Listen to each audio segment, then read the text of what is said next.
Bienvenidos todos ustedes a este canal, Diego en la Lucha. Arranquemos por algo incómodo. Si pensás que en geopolítica todo es blanco o negro, traición o dignidad, victoria o derrota, entonces ya empezaste perdiendo el análisis. Porque lo que pasó con Venezuela y lo que está pasando ahora no es una película, es política real. Y después del último video que subí, donde analicé el secuestro de Maduro y toda esta jugada, hubo algo que me llamó la atención. Una cantidad enorme de comentarios, muchísimos. El video claramente tuvo impacto, pero también dejó en evidencia algo mucho más profundo. Parte de la gente está analizando esto desde la emoción, no desde la estrategia. Y por eso estoy haciendo este video.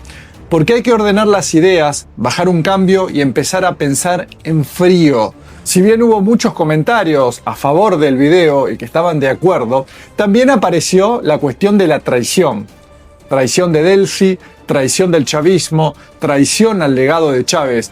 Pero cuando empezás a rascar un poco, cuando empezás a pedir algo básico, pruebas concretas, el argumento se empieza a caer. Porque no hay una sola prueba concreta de que Estados Unidos tenga el control total sobre Venezuela. No hay ocupación del territorio, no hay control del aparato militar, no hay desaparición del Estado. Y esto no es un detalle menor, esto es central. Porque en geopolítica la verdadera derrota no es negociar, la verdadera derrota es desaparecer. Ahora, ¿qué es lo que sí hay? Hay sanciones, hay presión. Hay un contexto internacional completamente hostil. De hecho, Venezuela estuvo al borde de paralizar su producción petrolera por restricciones externas, con problemas de almacenamiento y bloqueo de exportaciones. Entonces, en ese contexto, aparece un dato clave.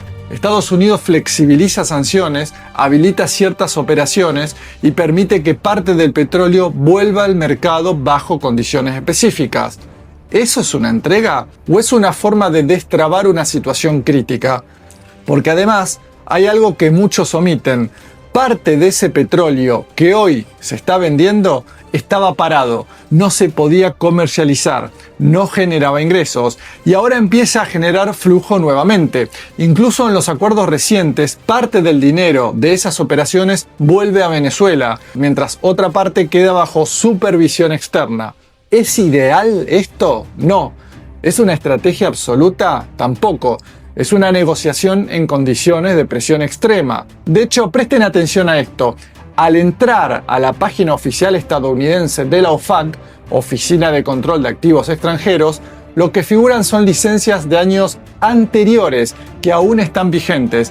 Es decir, el marco de sanciones sigue estando, pero la propia Chevron viene extrayendo petróleo en este marco legal y le paga al Estado venezolano lo que corresponde. También se puede ver que algunas sanciones están siendo flexibilizadas, pero eso es lo concreto, no las inconsistencias que dice Trump a los medios de comunicación, no las barbaridades que dicen los periodistas opositores, que por cierto ya están empezando a criticar a Delcy Rodríguez y a Diosdado Cabello. ¿Por qué será? Para nadie es un secreto que el régimen está atado de manos y pies, pero eso no significa que haya perdido el control total. Siguen estando en Miraflores. Pero como entre cielo y tierra no hay nada oculto, ella ya no puede seguir disimulando y empieza a dar pistas de que todo ha sido parte de un plan para tratar de engañar, sí, al presidente Donald Trump, al secretario de Estado Marco Rubio y a todos aquellos funcionarios de acá, de Estados Unidos. Ella quiere seguir haciendo lo único que sabe hacer, que es delinquir. A Delcy le han leído la cartilla y está en la misma posición que estuvo Nicolás Maduro luego del 28 de julio de 2024. Si quiere realmente continuar en Miraflores, solo le queda aplicar la fuerza, porque por la vía democrática no lo logra. Y el único que la puede ayudar con eso se llama Diosdado Cabello. Y acá viene el punto más importante de todo este debate. Porque muchos en los comentarios decían, había que plantarse, había que resistir, había que hacer lo que hizo Chávez. Perfecto. Entonces yo hago una pregunta muy simple, muy concreta, que nadie me respondió todavía. ¿Cómo? ¿Cuál era la estrategia concreta? ¿Ir a una confrontación directa contra Estados Unidos? ¿Escalar militarmente? ¿Arriesgar una invasión total? ¿Con qué resultado? ¿Cuántos muertos? ¿Qué pasaba con el país después? Porque es muy fácil hablar de dignidad cuando no sos vos el que paga el costo. Es muy fácil romantizar la resistencia hasta que perdés todo. Y acá hay un error conceptual enorme. Pensar que negociar es sinónimo de rendirse. No. Negociar puede ser una herramienta de supervivencia. De hecho, en la historia los procesos políticos que sobrevivieron no fueron los que se inmolaron, fueron los que supieron cuándo retroceder y cuándo avanzar. Y esto no es una opinión, es un patrón histórico. Otro punto que apareció mucho en los comentarios: se están alejando de Rusia y China, se están alineando con Estados Unidos. Pero de nuevo, cuando vamos a los hechos, lo que vemos es otra cosa, una reconfiguración, no una eliminación. Rusia y China siguen teniendo presencia. Lo que hay es un cambio en la participación, en un contexto donde Estados Unidos está intentando recuperar influencia energética en la región. ¿Eso genera tensiones? Sí. ¿Eso implica traición automática? No. Eso es geopolítica en estado puro. Lo mismo con el tema del dólar. Muchos dicen, ahora venden en dólares, son más dependientes. Pero el sistema energético global funciona en dólares hace décadas. No es una decisión ideológica, es una realidad estructural. Operar dentro de ese sistema no es rendirse, es jugar con las reglas que existen. Porque si no jugás, directamente quedás afuera. Y ahí sí perdés todo. ¿Qué tal, mis amigos? Feliz día, buenos días. Mi papá me enseñó un dicho que decía, y disculpe la palabra, papá decía: mire, mi hijo, todo pendejo es malicioso. Aquel que es ignorante, que no conoce, pues el cuento de los aparecidos, del jinete sin cabeza, ese poco de cosas que la gente inventaba, son un cuento de camino, o sea, un cuento de camino. Y yo quisiera conversar con ustedes hoy, ¿cómo es el proceso de exportación del petróleo en China? ¿Cómo es ese proceso actualmente? Anteriormente había muchas cosas que se están investigando, pero ¿cómo es actualmente? Hay un grupo, hay una orden del Ministerio de Energía y Petróleo de Venezuela, una asignación por parte de PDVSA, una verificación de la compañía que va a exportar, un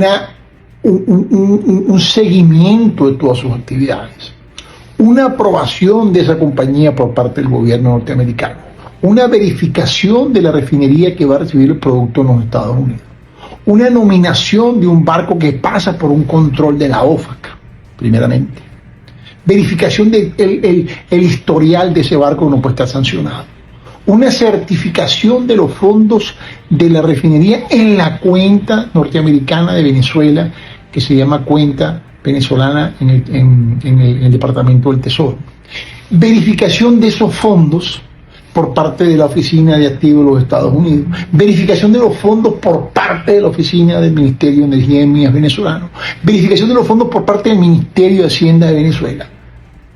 Después que todo eso está coordinado, llega el barco, se certifica los fondos, se carga y se verifica que el barco llegue a la refinería, la cual depositó el dinero para Venezuela. Amigo, no crea en cuentos. No crea en cuentos de camino. No lo hagan ver a usted, ni lo quieran tomar de ignorante, de bobo, de estúpido, cuando alguien saca una información que es totalmente distorsionada, que va exclusivamente a enfrentar a alguien en la persona y no en el proceso. Nosotros ahorita como empresa estamos viviendo ese proceso y le puedo certificar a usted que no hay una operación más transparente entre el gobierno venezolano autónomo y soberano y el gobierno norteamericano autónomo y soberano que no sea la actual exportación petrolera venezolana, debidamente auditada al mejor precio de la historia para Venezuela. Venezuela está haciendo un negocio muy bien para el país, para todos nosotros. Basta solamente el último levantamiento que hay que hacer y el crecimiento socioeconómico de este país. No permita usted que aquel que quiere enturbiar su paz y su tranquilidad le eche cuento de camino, y disculpe la palabra, y lo agarre de pendejo. Buenos días. Después hay otro argumento que aparece mucho. El Estado sigue en pie, pero eso no es mérito. También otros países existen. Error. porque no estamos hablando de países en condiciones normales, estamos hablando de un país que enfrentó sanciones, bloqueos, intentos de golpe, presión internacional durante más de 20 años y sigue en pie. Eso en términos geopolíticos no es menor, eso es resistencia estructural. Ahora bien, ¿esto significa que todo está bien? No, para nada. ¿Significa que no hay riesgos? Tampoco. De hecho, Estados Unidos está intentando aumentar su influencia. Eso es evidente. Trump mismo ha hablado de recibir petróleo venezolano y reposicionar a su país en ese tablero energético. Pero una cosa es intención y otra muy distinta es control total. Y esa diferencia es clave, porque si confundís una con la otra, terminás comprando una narrativa que no está basada en hechos, sino en percepciones. La inteligencia es artificial, pero la sabiduría es humana. Estamos en un momento de sabiduría, importantísimo determinar. Yo digo que de las tarifas llegamos a los cohetes. ¿Quién está peleando en verdad? Están peleando los 5 países más importantes del oriente del mundo versus los Estados Unidos. ¿Por qué? Pues sencillamente la economía de esos países está acaparando de manera importante todo el contexto general que rodea a América Latina. América Latina se puede convertir en los próximos días, en los próximos años, en los próximos meses, en el centro más importante de estabilidad mundial, y Venezuela a la cabeza. Si usted ve la gráfica que yo les he traído el día de hoy de la Agencia Internacional de Energía, los 5 países que dependen del 100% de las exportaciones del Golfo Pérsico son evidentemente Oriente: China, India, Japón, Sur Corea, Malasia, Indonesia y por supuesto Vietnam. Ellos ahora en este momento tienen una crisis porque Rusia está ganándole mucho dinero a través del mercado europeo. Europa está tirada en el piso con esta nueva situación con el gas y con el petróleo, y vuelve Taiwán a reunirse con China para el tema de los chips. Ojo, ¿quién pierde ahí o quién gana? Y por supuesto está en este momento con una situación muy delicada del petrodólar y la deuda norteamericana. Y aunque, como dijimos al principio, la inteligencia es artificial, pero la sabiduría humana, es el momento que Venezuela y Taiwán, que son países estratégicos para la no estabilidad del mundo, utilicemos la sabiduría que es 100% humana, porque para el 2030 esos 5 millones de barriles necesarios en Venezuela y esos 6 millones de barriles que la OPEP no encuentra con este nuevo conflicto y la destrucción de las infraestructuras del Golfo Pérsico van a colocar a los países que fueron tarifados en un momento y ahora son sancionados vía el conflicto bélico, busquen de alguna manera que esta estabilidad llegue a feliz término. Y la única manera que este barco venezolano que va por el estrecho en este momento, cruzando un estrecho importantísimo, llegue a feliz término, es que entendamos con sabiduría y no con inteligencia artificial que la estabilidad energética del mundo se encuentra en este momento en los 1900 kilómetros de la costa de las aguas venezolanas. Veremos lo que sucede. Y ahí es donde entra el verdadero campo de batalla, la narrativa, porque el enemigo no necesita que pierdas en el campo militar si puede lograr que te fractures internamente. Si puede instalar la idea de traición, de deslegitimación, de ruptura, el trabajo ya está hecho. Y eso es lo que estamos viendo, una guerra cognitiva, una batalla por el sentido. No es fácil esta lucha, no es fácil, ni ha sido ni será fácil. Pero los únicos que podemos sacar adelante a Venezuela es la revolución bolivariana. Los únicos que garantizamos la paz en este país es la revolución bolivariana. Quienes hoy levantan banderas del engaño, del gatopardismo, de la simulación para venir a venderse como que están preocupados por los venezolanos, fueron los mismos que pidieron sanciones, fueron los mismos que pidieron bloqueos, fueron los mismos que aplaudieron cuando sobre Caracas cayeron bombas y vienen ahora a disfrazarse de ovejitas. Los conocemos, sabemos quiénes son, sabemos lo que intentan y nuevamente tengan la certeza que los derrotaremos en cualquier situación que así lo quieran. Ellos tienen memoria tan frágil que ustedes no se acuerdan que ellos decían que aquí el 28 de julio había ganado. Esto es reciente, de una memoria, debe ser por el COVID, me imagino yo, ¿no? Había ganado, según ellos, Edmundo González las elecciones y que el presidente de Venezuela era Edmundo González. ¿Hasta cuándo? No lo dijeron hasta hace 20 días, ahora piden elecciones porque hay ausencia absoluta del presidente Nicolás Maduro. Bueno, ustedes no decían que Nicolás Maduro no ganó. Y ahora ese señor, ¿qué van a hacer ahora con ese señor si según ustedes él había ganado la elección, Edmundo González? Lo tiran por las cañerías, que se vaya. Bueno, ya lo tiraron hace tiempo, ¿no? Pero pónganse de acuerdo. porque ustedes dijeron que él era el presidente de Venezuela. Y ahora andan elecciones ya, las elecciones serán cuando sean. Y ese día la Fuerza Revolucionaria estaremos preparados para ganar como siempre hemos ganado. Entonces la conclusión es incómoda, pero necesaria. Esto no es una historia de héroes y traidores. Es una historia de poder, de presión, de supervivencia. Es una partida larga, donde a veces avanzar implica retroceder y donde el mayor error que podés cometer es analizar todo desde la emoción y no desde la estrategia. Porque al final del día, la pregunta no es si te gusta o no lo que está pasando. La pregunta es mucho más cruda. ¿El Estado sigue en pie? ¿Sigue teniendo capacidad de negociación? ¿Sigue siendo un actor en el tablero? Si la respuesta es sí, entonces la historia todavía no terminó. Y entender eso es lo que separa a los que opinan de los que realmente entienden el poder. Cuidemos todo esto que hemos venido logrando. Y más aún digo, mucho más tenemos que cuidar lo que aún no hemos logrado, pero que vamos logrando y lograremos. Y lograremos. Porque, bueno, el capitalismo no descansa en sus ataques contra Venezuela. Las conspiraciones no descansan. Quiero seguir alertando. Aquí en Venezuela hay grupos jugando a la conspiración desestabilizadora. No nos descuidemos. Es una obligación del pueblo, del gobierno, del partido. Es una obligación social neutralizar, así como ¿cómo se llama? Los bomberos, que por aquí me mandaron, por cierto, ¿quién me mandó esto, Elías? Las bomberas del Distrito Capital. A las bomberas, un beso también, pues. Bueno, como los bomberos, apagafuegos, ¿ves? O los cortafuegos que se hacen en cualquier lugar, ¿verdad? Cortafuego ahí en el Guaraíra Repano. Todos tenemos que ser aquí hasta cierto punto. Tú que me oyes, hombre, mujer, joven, estudiante, profesional, trabajador, atento a la situación, y donde quiera que haya una amenaza de incendio, que algunos incendiarios quieran incendiar la pradera, seamos bomberos. Apliquemos los cortafuegos. Unos tenemos más responsabilidad que otros en esto, pero es una responsabilidad de la gran mayoría de nosotros que no quiere violencia, de la gran mayoría de nosotros que apreciamos la paz.